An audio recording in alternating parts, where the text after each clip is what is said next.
Welcome to Healing the Spirit, a space where we awaken our creativity, deepen our connections, and remember who we are through the lens of astrology, archetypes, and art making. I'm your host, Jonathan Coe.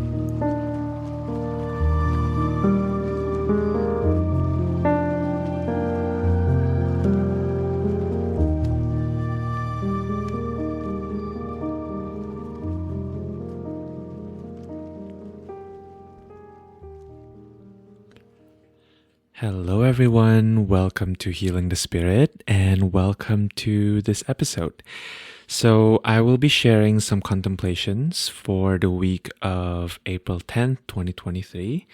And feel free to, as always, listen inwards, feel into what resonates for you, and feel into all of your faculties, your body, your mind, your heart, your spirit, and trust that the information that is coming through for you, even if it's not something that I'm sharing explicitly, is what you're kind of meant to be working with, right? Because my point in sharing these contemplations is really to assist you in furthering your own relationship with the energies, the astrology, the guidance that's present in your life and in your path this coming week.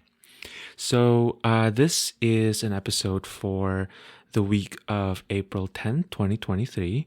And if you happen to find this way after the fact, then maybe consider the possibility that there's something here for you and that something that I'm sharing in terms of the message may be relevant for you.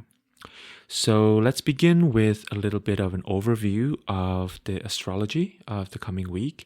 On Tuesday, the 11th, Venus will be entering Gemini, and then Venus will be creating a trine with Pluto in Aquarius, and the Sun in Aries will conjoin Jupiter in Aries. And then on Friday, the 14th, Venus in Gemini will create a square to Saturn, which is currently in Pisces, and then Saturn in Pisces will sextile the North Node in Taurus. And what I think is interesting about this coming week is that this to me is a bit of a continuation, right? As astrology always is, because it's a study of cycle. It's a continuation of what we were experiencing last week, which is that Mercury was creating some aspects to some pre-existing cosmic configurations that are bringing in some new energies, namely Saturn in Pisces, Pluto in Aquarius, and Mars in Cancer. And it is also a continuation of an earlier transit that we had in the year, which is Mars in Gemini.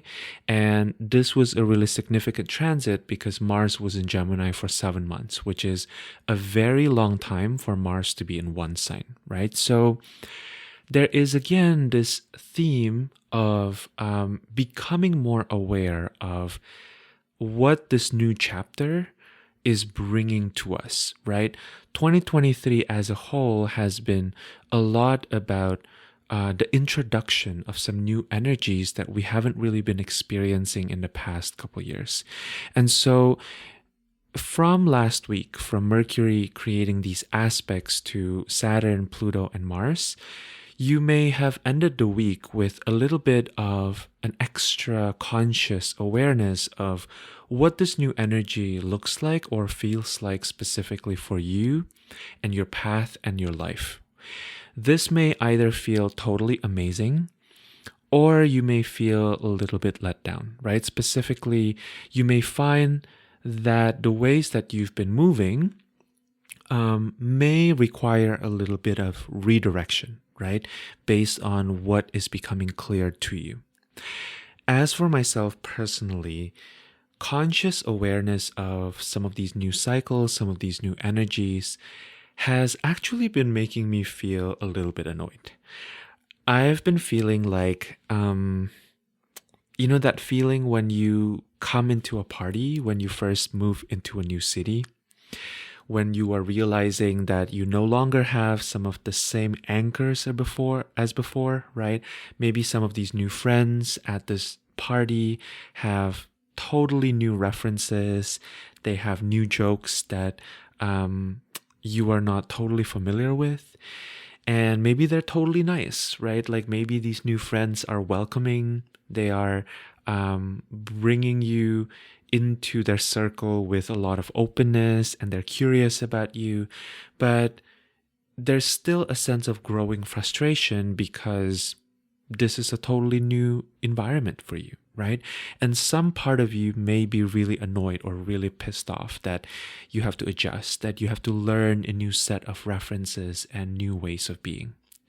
Another analogy that kind of comes to my mind with these past couple weeks, right, is that when you're starting a new job, maybe you find yourself needing to learn new processes, right? And that a bunch of skills and knowledge that you kind of take for granted in your old job, they may not immediately help you, right, in this new situation. That you may find yourself asking some questions that you worry are stupid questions to your new coworkers, right? Because you're just not familiar with this new environment. And so frustration that comes up, first of all, is totally natural, right? And I would hypothesize, or I would invite you to consider the possibility that this sense of frustration that you might be feeling may be a teacher, right? Maybe a pointer, or maybe it's even the path itself. So recently, I started engaging with a practice called timeline jumping after my friend Natasha Levenger started talking about it and started sharing her experiences with this practice. And also, one of my teachers, Ari Felix, led us through a timeline jump in one of their programs, World Building School. And frankly, this has been interesting because usually with new spiritual practices, I tend to just kind of embrace them wholeheartedly with a lot of enthusiasm, especially in the beginning. And yet it's been kind of hard for me to work with this practice, precisely because I think it's increased my personal awareness of the gap between where I want to be, or maybe even where I think I should be, versus where I perceive myself to be, where I currently am perceiving myself to be, right? And it's really brought up some frustration in my system. In many ways, frustration is scary. I find myself more easily agitated, and a part of me really worries that walking around with the sense of frustration makes me really hard to be around, right? Like I, just like everybody else, want to be pleasant to be around, right? Like to the extent that makes sense, I want people to enjoy being around me, And so ultimately, though, what I'm learning is that frustration is also really important, right? Because first and foremost, frustration shows me where I can be the least compassionate with myself. Frustration shows me where I have the most intense tendency to beat myself up, right? From what I understand and from my own experience, which is currently pretty rudimentary, when you timeline jump consciously, there tends to be an amplification of the energy that's already present, right? So in some ways, the highs become higher and the lows become lower.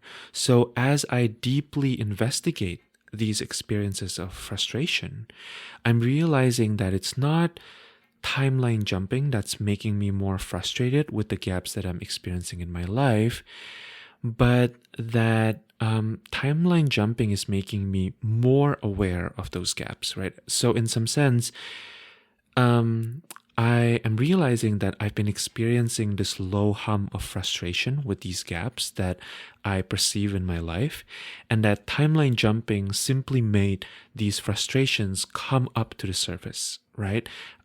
For me to kind of look at and for me to deal with. And in the sense, I think frustration can really point us towards where we can be building deeper capacities.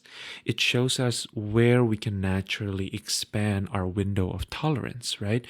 Frustration shows us what needs to change. And frustration also shows us where our desire to change comes with a little extra roughness, with a little extra bite or mean attitude towards ourselves, towards others, towards our experiences. So, the question that I would like you to contemplate for this coming week is, how can I approach change work with fierce honesty and also the utmost gentleness?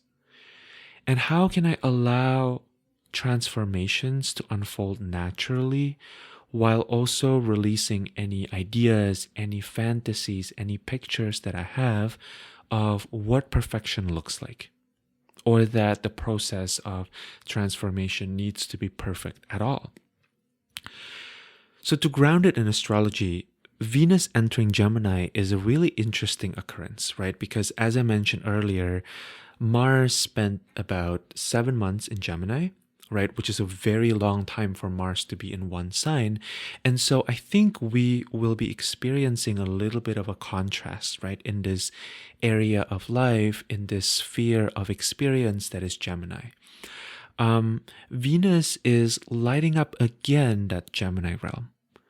However, while Mars is traditionally what we call a malefic, Venus is what we call a benefic, right? So we may find that where we had to experience a little bit of abrasiveness, a little bit of friction with Mars, with Venus coming into Gemini, we may become aware of the potential to kind of approach this Gemini realm with a little bit of extra care, right? Maybe inviting in a bit more play, a little bit more pleasure, some reciprocity, right?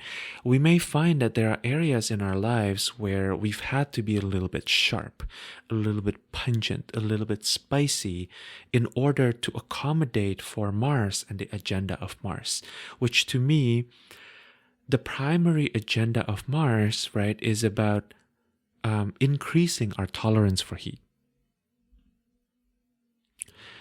And so I think the opportunity here is to look at the skills that we've been building, because we've had to withstand the heat of Mars being in Gemini for the past 7 months. And yet we're no longer having to constantly sharpen our blades, right? We're no longer having to be extra vigilant all the time, because after all, we've built the skills, we've created the condition that can withstand whatever literal or metaphorical heat Mars was bringing. And so with Venus being here, the question is, can we enjoy the fruits of our labor a bit, right?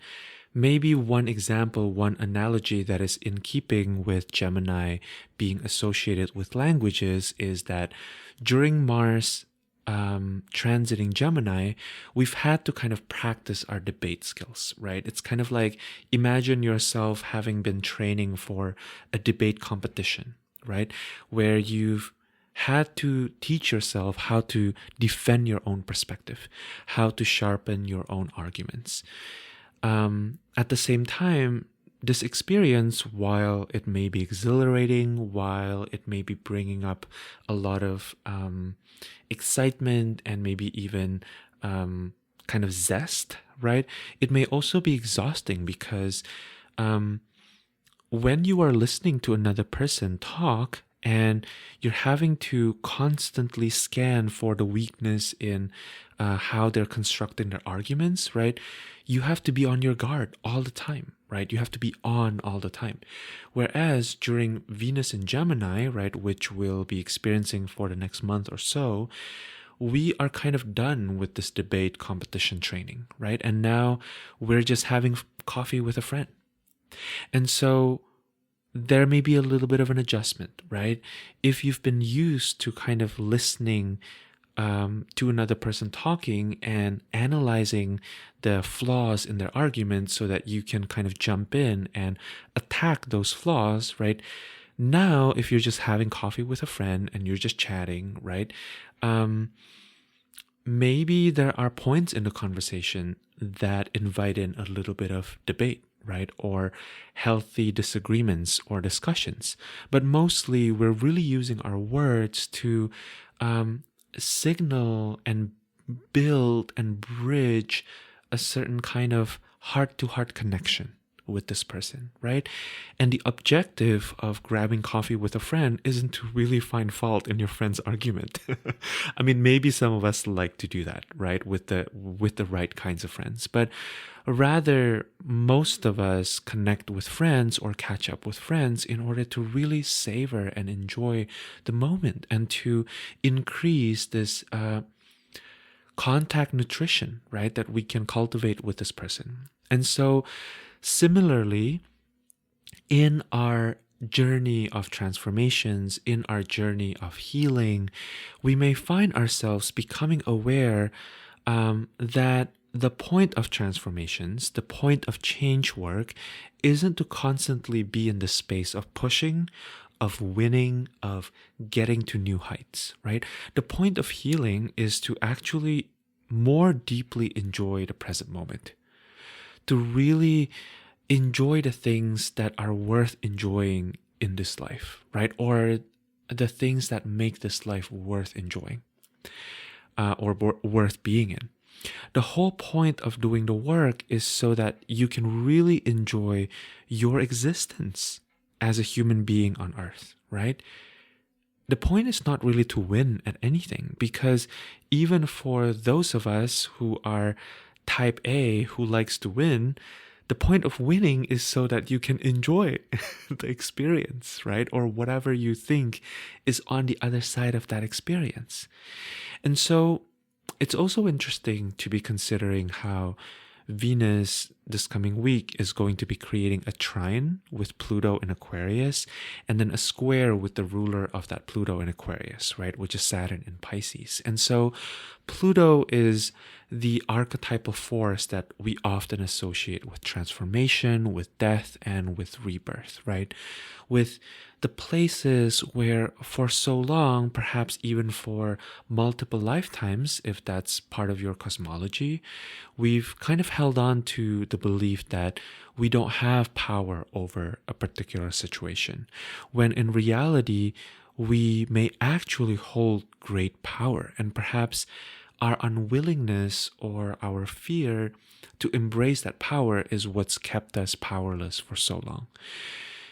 Meanwhile, Aquarius is a sign that is often associated with the ability to vision the future, right? To go beyond what we have traditionally considered possible, going into new pathways, new frameworks, new ways of looking at things or communicating things, right? And so to kind of put all of this together with Venus creating a trine to Pluto in Aquarius, I think there's an opportunity here to look back in order to understand the nature of time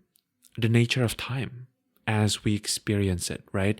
We know that time is not linear, and yet as humans, we experience time as the past, the present, and the future, right? And so with Venus being in Gemini, highlighting the skills, the perspectives, the capacity that we've cultivated during Mars in Gemini, we can bring awareness to where we can now enjoy the fruits of the hard work that we've put in during, that particular transit of Mars in Gemini, right? And so if the things that we've learned in the past can yield fruits, can yield awareness and even realizations, right, that we can now enjoy in the present and that we can benefit from, we can also infer that whatever it is that we're learning at the moment, no matter how clunky or how frustrating it feels, will also bear some type of fruits for us in the future, right? And so with regards to the gaps that we're perceiving between our current selves and our dreams or our ideal states, we can approach them with a lens of curiosity rather than a lens of pathology or fixing, right? Especially if we understand that whatever it is that we're experiencing now is going to create the condition that is necessary for us to learn whatever it is that we're supposed to learn in order to enjoy the fruits in the future, right? And we may not know what it looks like, but what if we cultivate a little bit of extra trust that it will happen, right?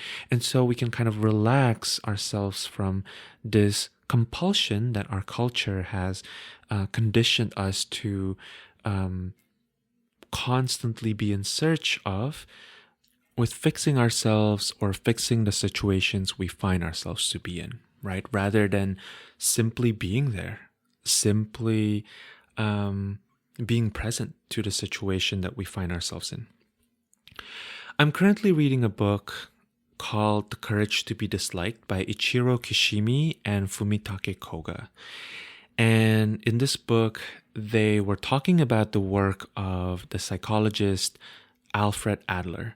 And something that really struck me is they were talking about how there's a difference between etiology, which is the study of the cause of a behavior or way of being or study of something in general, the cause of something in general, versus teleology, right, which is the study of the purpose of a given behavior or a given situation.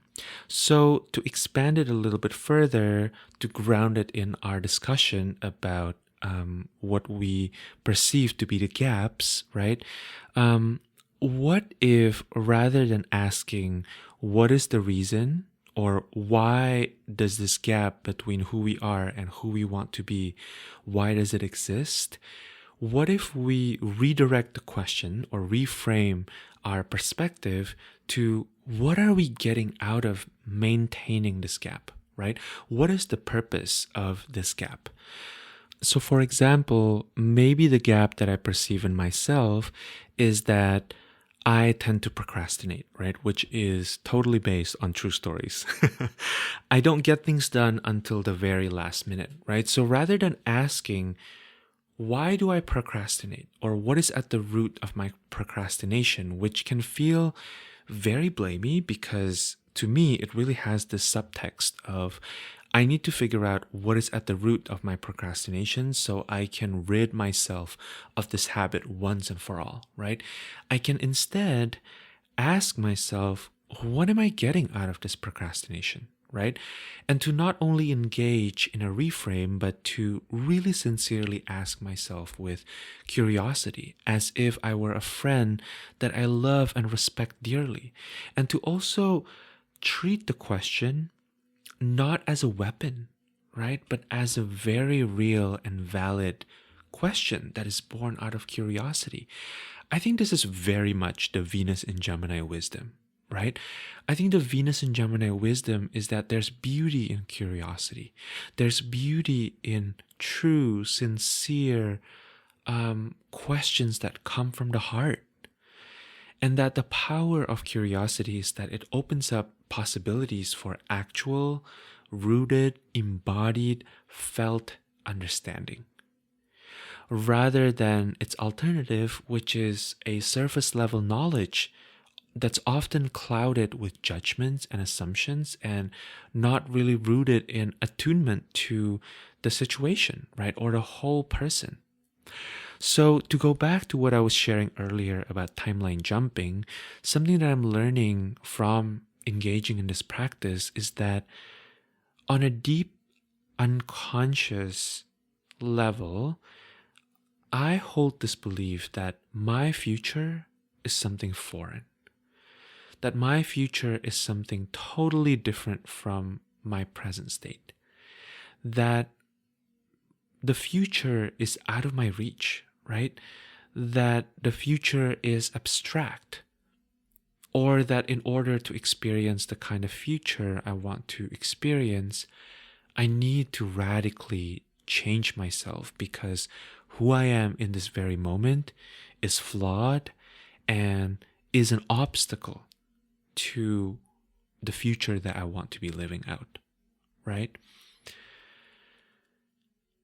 And I think I'm not alone.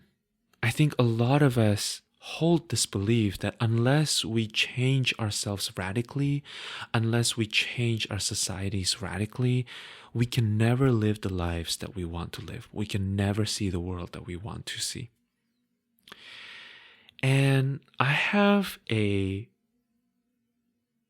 perhaps radical and perhaps rather blasphemous idea that I want to posit here, which is that all of this is an offshoot of the belief that we've been taught and conditioned by the systems that uphold our society, right? That somehow on a deep core level, we are not enough, that we are inherently bad, right? So I want to challenge this.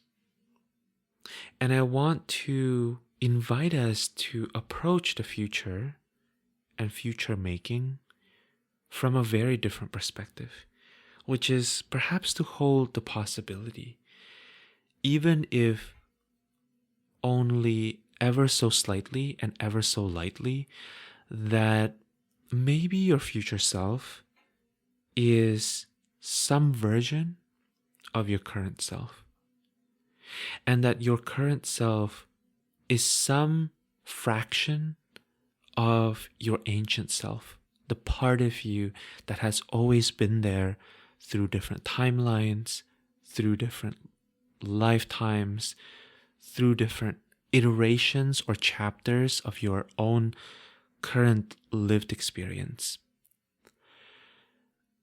That your future self is also your ancient self.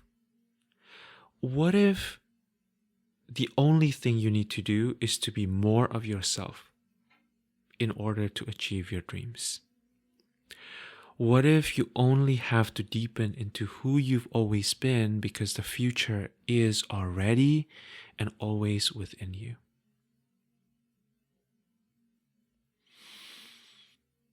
All right, everyone, that is it by way of contemplations. I hope that you have found it helpful to listen to this, to create space for yourself to receive and also to allow whatever it is that's supposed to be coming through you. And that this contemplation will be helpful for you in moving through your week. A couple announcements. The first one is that if you have been enjoying this podcast and this episode, I would absolutely love to receive your help by way of reviews. It doesn't have to be long. It can literally be 3 to 5 sentences. And reviews are so magnificently helpful in getting these episodes out there, in allowing others who will benefit from this offering to really enjoy it. This offering is totally free of charge, right? And I really intend to keep it that way because I want this to be absolutely accessible to as many people as possible. And I can really use your help with regards to spreading it. So if you've been enjoying it, consider leaving a review, or if you would like to share on social media, share with your friends. I would be so grateful for your help. And the other announcement I have is that I would like to share a little bit about the work of my friends and colleagues at Open, which is an app for breathwork and meditation. I have found that my own favorite way of really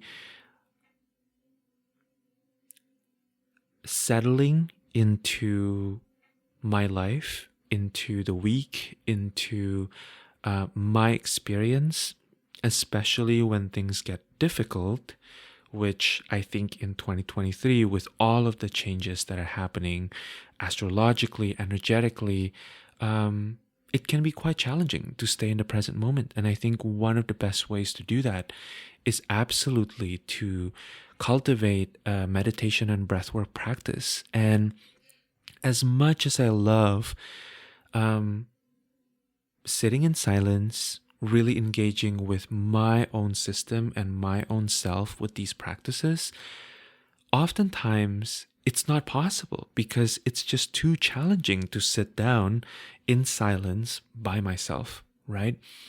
And so, if you would like to receive a little bit of extra support, my friends at Open have just designed the most incredible breathwork and meditation app. And I don't do partnerships really with brands because I'm just not that kind of person. But I actually reached out to them and asked if they can offer a code to help all of you try it out, because I just really, really love this app so, so much. And I found it to be so beautifully designed visually and sonically. All of the instructors are so talented and so skilled and so polished in their delivery that it creates such a beautiful, seamless, and really deep experience. And even the selection of music is just so beautiful. So if you feel called to try it out, I have a code that you can use on the show notes. It will give you 30 days for free. And at the very least, I will guarantee that you will enjoy the experience of trying it out for 30 days. And yeah, I hope that you give Open a try. And I have a feeling that you might enjoy it as much as I do. All right, friends, thank you so much for tuning in. I wish you a beautiful week ahead. I'm sending you so much love, and I look forward to gathering again with you whenever that may be. Thank you so much for listening.